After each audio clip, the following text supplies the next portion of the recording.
फिर नियोजन प्रक्रिया शुरू हुई तो 8,000 से ज्यादा सीटें खाली रह गईं। इस बीच 400 नियोजन इकाइयों में गड़बड़ी की शिकायत मिली तो नियुक्ति प्रक्रिया ही रद्द कर दी गई। बहाली के इस तरीके को लेकर सियासत भी गरमाई हुई है। जेडीयू की सहयोगी बीजेपी भी हैरान है कि शिक्षकों के नियोजन को लेकर चल क्या रहा है, लेकिन जेडीयू अपना ढोल पीटने में लगी हुई है।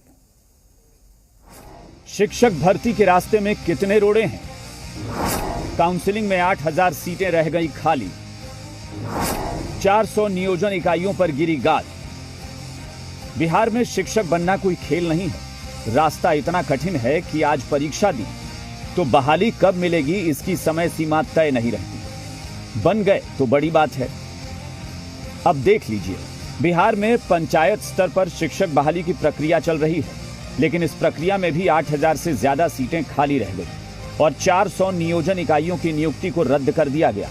यानी बहाली में खेला भी हो रहा है और इस खेला को लेकर विभाग के साहब के पास अच्छी सफाई भी है।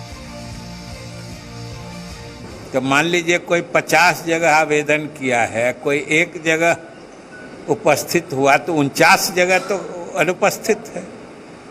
तो इसलिए ये नियोजन इकाई में जो रिक्तियां हैं, अगर उसमें खाली रह गई, ये गड़बड़ी करने की कोशिश की गई और हम लोगों ने इतना फूल प्रूफ और पक्का सिस्टम बनाया, हम लोग की नियोजन प्रक्रिया इतनी त्रुटि रहित व्यवस्था हम लोगों ने की है कि कोई भी थोड़ा इसमें दाएं बाएं करता है पकड़ा जाता है। अब हो क्या रहा है, इसे ध्यान से समझिए। नियोजन की प्रक्रिया के दौरान बड़ी संख्या में अभी भी शिक्षकों के पद खाली रह गए हैं। शिक्षा विभाग के आंकड़ों के मुताबिक 478 प्रखंडों के 4,412 पंचायत नियोजन इकाइयों में 12 जुलाई को 20,803 शिक्षकों की बहाली के लिए काउंसलिंग के बाद 8,594 पद खाली रह गए। काउंसलिंग के बाद 12,209 शिक्षकों के पदों पर अभ्यर्थियों का चयन हुआ। इसके बाद बड़े पैमाने पर गड़बड़ी की शिकायत आई।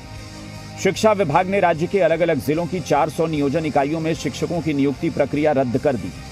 वहां की मेधा सूची भी रद्द कर दी गई। शिक्षक बहाली की इस प्रक्रिया को लेकर जेडीयू की सहयोगी भी सवाल उठा रही है। ये एक हास्य बन गया है शिक्षा और शिक्षक की बहाली। साल में 12 महीना शिक्षक की बहाली होती है और 12 महीना उसके जांच होते हैं और 12 महीना उसके पद खाली रहते हैं। निश्चित रूप से माननीय मंत्री शिक्षा से इस पर बात करेंगे कि एक ऐसा माहौल पैदा करें कि आपको जो शिक्षकों के पद खाली है उसकी नियुक्ति करें। हालांकि शिक्षक बहाली को लेकर जेडीयू अपना ढोल पीट रही है, अपना राग गा रही है, लेकिन विपक्ष सरकार की नीयत और नीति पर सवाल उठा रहा है। जहां भी पद रिक्त है वहां भी नियोजन यथाशीघ्र किया जाएगा। सब लोगों को धैर्य रखने की आवश्यकता है, लेकिन जो भी लोग इस पूरे मामले पर राजनीति कर रहे हैं उनके विषय में हमें कोई विशेष टीका टिप्पणी नहीं कर रहे हैं। वो राजनीति करते रहे, सरकार काम करने में भरोसा रखती है। और अभी 8,000 इतने के बावजूद भी 8,000 पद रिक्त हैं, तो सरकार कहीं न कहीं नियोजन के नाम पर बड़ा खेल कर रही है। इनको हाईकोर्ट